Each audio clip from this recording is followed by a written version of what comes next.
CTV Edmonton, local breaking news with Evan Kenny. My mom, she's too afraid to go anywhere. She doesn't even trust her own house.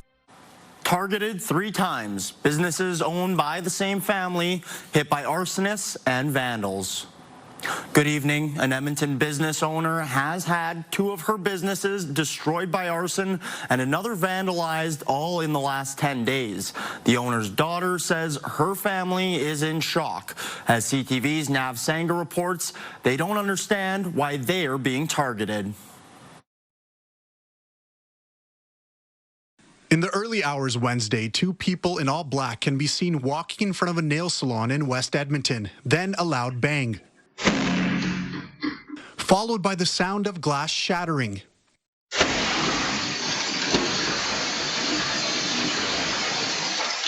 Moments later, flames erupt, reflected through the storefront window. The target of the arson, Valley Nails and Spa, a family-owned business. The owner's daughter, who wishes to remain anonymous for her family's safety, says she doesn't know why anyone would go after her mother's business. When I first saw this, my heart dropped. And then seeing my mom sobbing on the floor, it just made it worse. And not for the first time. Their other nail salon in southwest Edmonton was burnt down last week. Then on Tuesday, someone smashed the front door of their boba tea shop. Loud bangs can be heard from the surveillance video inside. She's been crying this whole week. She feels like there's nothing left. The owner's daughter says they did not receive any threats prior to these incidents. We're worried that maybe the boba shop might be burnt down along with this, and it really breaks our heart. The family has installed cameras at their home and started parking their cars inside their garage, fearing the worst. My mom, she's too afraid to go anywhere. She doesn't even trust her own house. The daughter says her father is disabled and cannot work, so the 3 businesses are her family's livelihood. Now with 2 of them destroyed, she doesn't know what her family will do. The shops will take over a year to rebuild, and that's basically my mom having no source of income for a year, and that's really devastating for her. A daycare next door to the nail salon where 74 kids are registered has also been shut down as damage is assessed. Police say today's fire has been deemed suspicious and they are investigating the other incidents. Nav Sanga, CTV News, Edmonton. A 68-year-old piano teacher is facing sexual assault charges. Edmonton police say it received reports that over the past year, a 9-year-old girl had been sexually assaulted by her piano teacher on several occasions. Police say she had been taking lessons at Peter Barant's home. Investigators say they're releasing his photo because they believe there may be more victims. They're asking them to contact police. The homicide section is now investigating the death of a 68-year-old man in central Edmonton. At about 10:30 Monday morning, police and emergency crews were called out to 93rd Street and 116th Avenue. That's where they found an injured man. Police say EMS brought him to hospital where he died of his injuries. Police say the medical examiner has to do more tests before a cause of death is clear. A 48-year-old man was arrested at the scene.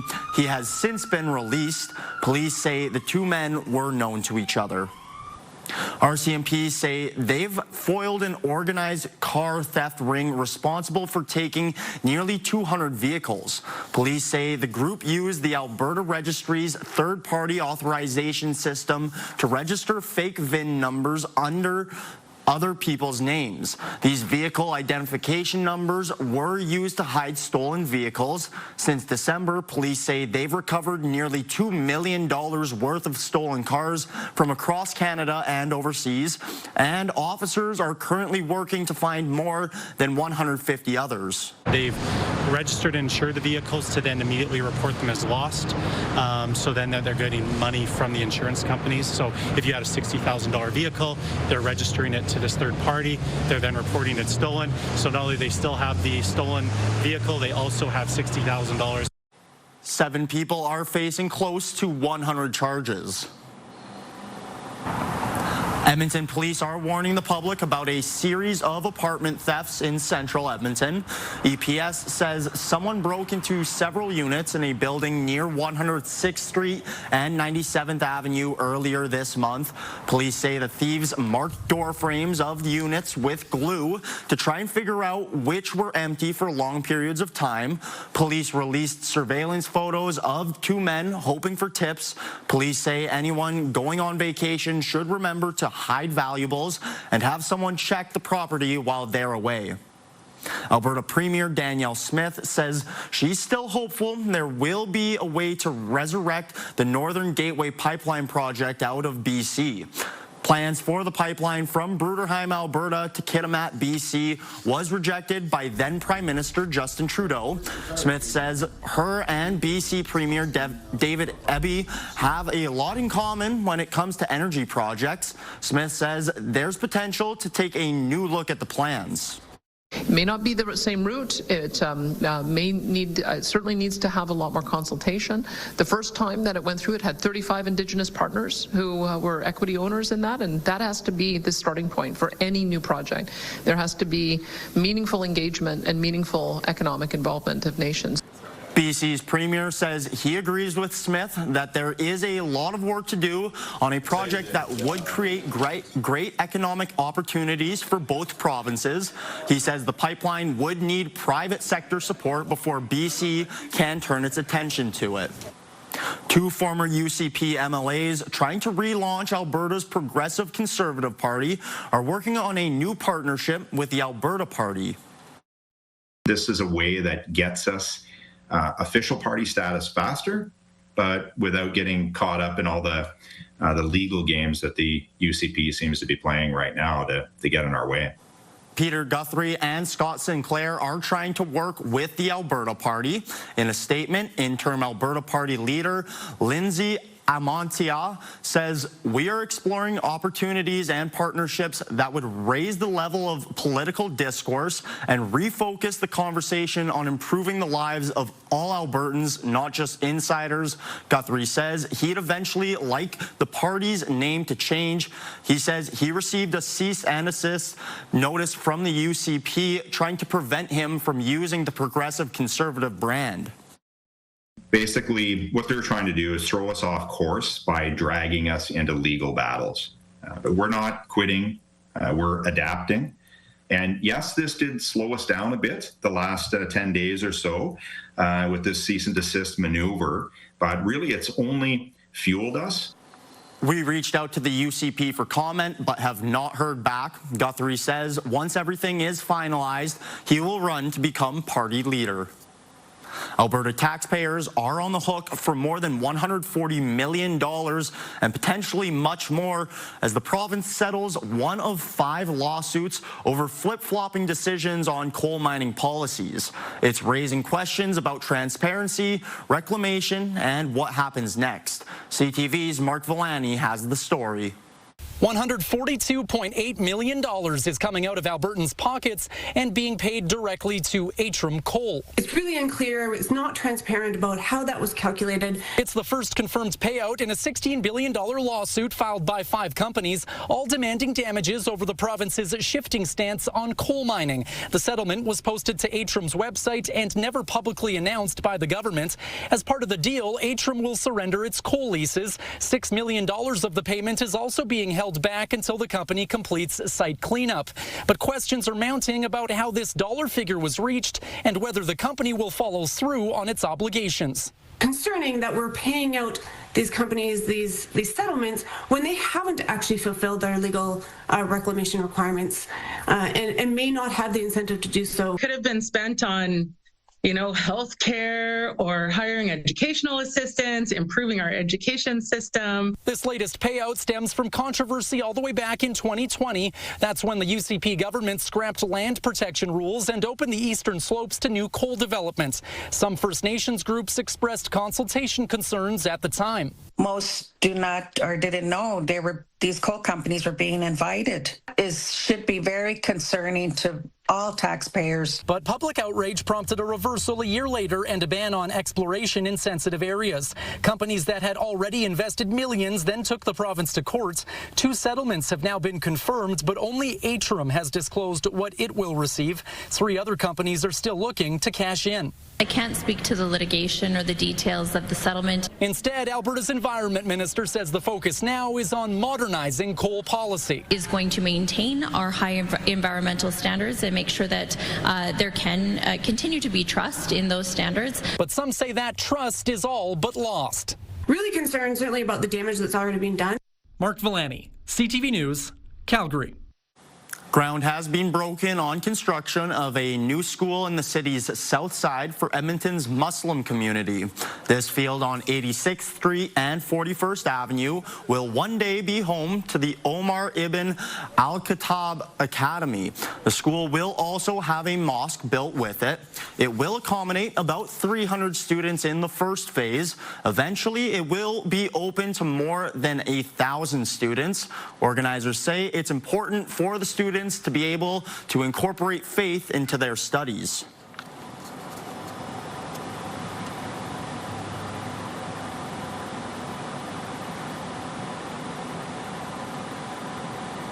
The school will cost around $27 million. Staff say they are hoping to raise all of it through donations. An opening date is set for September 2026. People at K-Days were treated with an Air Force flyover this afternoon. The flyover was in honor of Local Heroes Day. The military also had a display of tanks and other tactical equipment. And K-Days is an opportunity for us, the reservists and the regular force, to bring a little bit of what the military is doing day to day and offer civilians an opportunity to ask us about what we're doing, what kind of missions we're up to, and ask any questions they might have of soldiers on the day to day. Today, military personnel, first responders, and healthcare families get free admission to the exhibition grounds. Everything seems to cost more these days, and summer fun is no exception. Going to K-Days can be an expensive outing, but organizers are offering options for people looking to get the best bang for their buck. CTV's Jeremy Thompson reports. You don't have to drive to K-Days, but if you do, you're in for $20 before you reach the gate. General admission for an adult, $18, but the fair is offering cheaper options.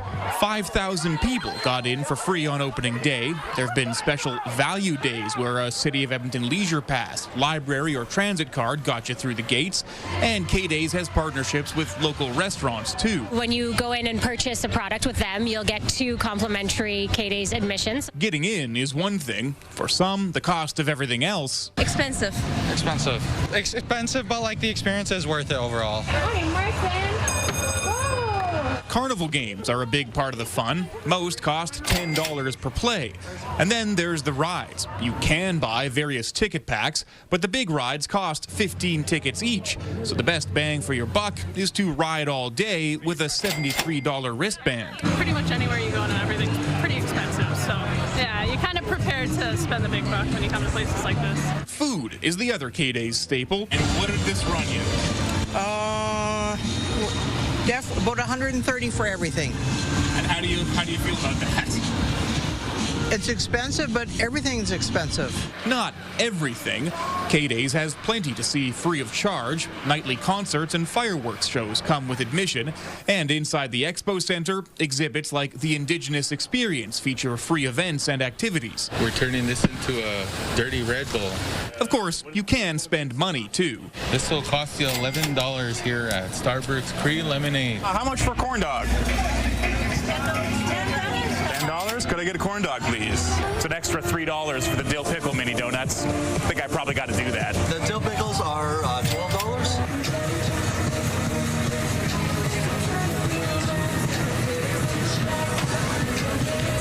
I could eat that. All in a healthy meal, general admission, parking, games, and all the rides I can handle cost about $150. The price for summer fun, but one most we spoke with don't mind paying. At K-Days, Jeremy Thompson, CTV News. Over at Taste of Edmonton, 20 tickets will cost you just under $40. Most food and drink items range from 2 to 4 tickets. People we spoke with spent between $40 and $60 on themselves for an afternoon at the festival. It is a little high, but that's fine, you know. I don't mind the pay. Yeah, prices are a little bit high, but that's to be expected for a sort of festival like this. But the food's really good, so I'd say it is worth it. Taste of Edmonton runs until Sunday at Churchill Square. Coming up next, why some Jasperites are frustrated with the speed of rebuild despite hundreds of development permits approved. You know, I don't know what else we can do. Well, after a relatively quiet weather day, tomorrow looks like it could be quite the different story. Expecting some thunderstorms as we go throughout the late afternoon and evening, and then it's the weekend, looking a little unsettled as well. I have all those details, your 5-day forecast coming up.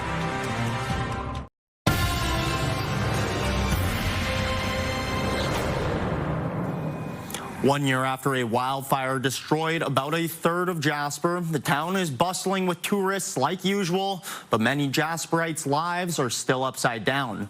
Most of the destruction was in residential areas, and the rebuild is hitting bureaucratic snags. As CTV's Jeremy Thompson reports, the waiting is the hardest part. High up at Moline Lookout, visitors scan the new landscape around Jasper. Blackened trees stick up like toothpicks, stretching into the distance. A closer look reveals new life is emerging, but regrowth will be slow in the forest and the town site. The Cabin Creek neighborhood on the east end of Jasper was hit hard by the fire. 1 year later, demolition is done, debris is cleared, and people are living in camping trailers while they wait for construction. So we got drawings, we've got our paint picked out, we got our appliances picked out, we know exactly what it's going to look like. But Jason Stockfish and most of his neighbors' new homes are on hold. This map shows permit progress for each lot. As of last week, 8 properties in Cabin Creek have orange lines indicating an approved development permit. Just 1 is yellow, where construction can begin. One snag for Stockfish, quirky lot lines he wasn't aware of. Our eaves trough is extending over our neighbor's yard by a foot. So we need them to sign off on that, just like they'll need their neighbors to sign off on it, so on and so forth. I was expecting to be in the ground in the early summer here and starting to build. Encore Master Builder has contracts for 12 homes in Jasper, including Stockfish's, plus some row housing, and President Kevin Reed is in talks to build more. He believes staff at Parks Canada and Jasper are trying their best, but layers of bureaucracy are gumming up the process, not to mention old and odd zoning. That's a little bit tricky to navigate when you're using, motifs from the 70s and different older zoning requirements. And you're building new construction. While progress is slow in Cabin Creek, Parks Canada has been issuing plenty of permits in Jasper, approving 204 development and 65 building permits since May. Dozens more applications are under review for various property types. The development office in Jasper has expanded from 2 staff before the fire to 11 now, and the website says Parks Canada has also streamlined development review and approvals by updating land use policies, expediting approvals for variances, and eliminating steps in the development application and review process. Not everyone who lost their home in the fire owned it. Charlene Teotihuacan and her family were renters. They've been living in one of hundreds of oilfield-style trailers supplied by Parks Canada since March. A little village, a little community, which is great because that's what it should be, because everybody needs to be comfortable. For a family of 5, it's just not working. After 26 years in Jasper, Teotihuacan bought a house in Edmonton. They move at the end of July. Finally a home of our own, which is great. I know the past few years we've been renting, but we just love Jasper so much, so but it'll be a good change, I think. Many Jasperites displaced by the fire have already settled somewhere else. Stockfish is here for the long haul, but the delays are eroding his optimism. And we've done everything we can, and it's just hurry up and wait for a few months now, and I don't know what else we can do. A spokesperson for the Jasper Recovery Coordination Center says it's committed to supporting people through the rebuild, adding, "We recognize that the process of rebuilding a home lost to the wildfire is complex and can lead to frustration. The rebuilding of homes and business in Jasper will be a multi-year endeavor." Encore expects home construction will begin in earnest this fall. In the meantime, more waiting for Jasperites like Jason. Spend half my days just dreaming about being in my new home and wishing that the future would come faster. Jeremy Thompson, CTV News, Jasper. The village of Alix says it's removed more than 13 tons of organic matter from its lake over the past 2 years. The village started the project in 2023 after hearing from people who wanted the lake cleaned for years. It says the algae clogging the lake is due to the lack of natural inflows and outflows. Alix Lake had issues in previous years with algae blooms. Since the cleaning started, there haven't been any. It helps to clear it of the water, helps for swimming, and to be honest, it helps with the lake odor a bit. It can get a little odor in the late summer. The lake used to have water pumped in from the Red Deer River. That was stopped in 2018 to prevent Prussian carp, an invasive species of fish. Programming brought to you by James H. Brown Injury Lawyers, the heavy hitters of injury law. Well, it was another below average temperature day. As we take a look at the almanac from today, we made it up to 20 degrees. Average seasonal high is 24. For tomorrow, it looks like we'll be above average, but with that warm up comes the risk as a cold front comes through later on. We could see some good thunderstorms in the forecast for tomorrow. Let's take a look at the highs from today. We made it up to 20. It was warmer to the north. Fort McMurray 25, high level 26, and to the south also. Lethbridge 27 was one of the warmest spots in the province as we went throughout the day on Wednesday. So a little bit below average seasonal high, but as I said, that'll change for tomorrow. But so do the sky conditions. As we take a look at the futurecast throughout the overnight period, partly cloudy. Tomorrow morning as we start off, a slight chance of scattered showers in the region. Then a nice mix of sun and cloud late morning and throughout the early afternoon. But it's late afternoon through the supper hour and early evening where we could see some thunderstorms roll through the region. Better chance northeast of the city that we could see some big storms approaching areas around Cold Lake, Lac La Biche. That will pull off to the east, and then throughout the early morning hours on Friday, a slight chance of some scattered showers. Taking a look at the lows, much better than what we had this morning. Slave Lake 10 will be around 13 in the morning, Red Deer 8. Banff started off at 3 this morning, looking to be starting off at 9 tomorrow. Temperatures still on the warmer side in the north in the mid-20s. Again, we could see some storms for Cold Lake and Lac La Biche as we get into the later parts of the afternoon and evening. As we take a look at the south, it's going to be warmer as well. Possible 31 for Medicine Hat and 29 for Lethbridge with lots of sun. For us here in Edmonton, 18 as we go throughout the overnight period. 14 to start off in the morning with a slight chance of scattered showers. 26 tomorrow. As we go throughout the late afternoon, supper hour, and early evening, again, we could see some good thunderstorms, so you want to keep your eye in the sky if you have any sort of plans outdoors. 22 for Friday, slight chance of scattered showers, and there's the weekend. I wish I had better news. It looks like it's getting cooler the closer we're getting to it. 19s for Saturday and Sunday. But if you want some heat, what is still holding in the long-range forecast is the heat up for the end of July and the beginning of August with temperatures in the high 20s and around 30 for July 31st. After a hiatus due to the COVID pandemic, the illustrating man is back teaching local kids how to cartoon. CTV's Amanda Anderson has more. 5, 4, 3, 2, 1, let's go. Come on, kids. Within seconds, these kids are seated and eager to learn. Hey, boys and girls, copy me step by step. Start by drawing the koala's very big nose. Danny Cohen is showing them how to draw cartoons. Everyone can draw. If you can write your name and you can draw a straight line and a circle and connect it together, you can draw. Big circle. Step 1. With the help of a projector, Cohen walks the kids through each step. He makes it really easy because it's like step by step. Like I learn lots of little techniques for drawing. It's a cartooning summer camp with an Australian flair. Aussie, Aussie, Aussie. Well done, boys and girls. The camp is put on by Cartoon Kingdom, Australia's largest cartooning company. This is Cohen's first time back in Edmonton since COVID hit. We used to get 60, 70 kids a day. We're down to 20 kids a day, but I'm hoping to boost that up again. And, you know, when the word gets out, they'll bring their friends, and next year they'll come back again, and hopefully the numbers will double. Cohen says his goal is to get the kids to enjoy disconnecting from technology. I mean, it's a lot of just meeting new people, which it's fun to make new friends, and then it's kind of like a day of just doing, like, not work or anything, like, so you get to just have fun. Not only do they draw, but I also believe in taking the kids outside and having fun. So we have a good balance. We're indoors, we're outdoors. It's a good mix, and the kids love it. Some of the campers now find themselves drawing at home. Last time I was here, I drew a lot of the things I learned afterwards, yeah. I practiced, and then my mom's like, wow. There's still spots available in Edmonton until Friday. Then this cartoonist will head to Fort McMurray for a weekend camp. And I do these camps in 11 countries around the world, but I think Canada's my favorite. All right, that is all the time we have tonight. Thank you for tuning in and have a good rest of your night.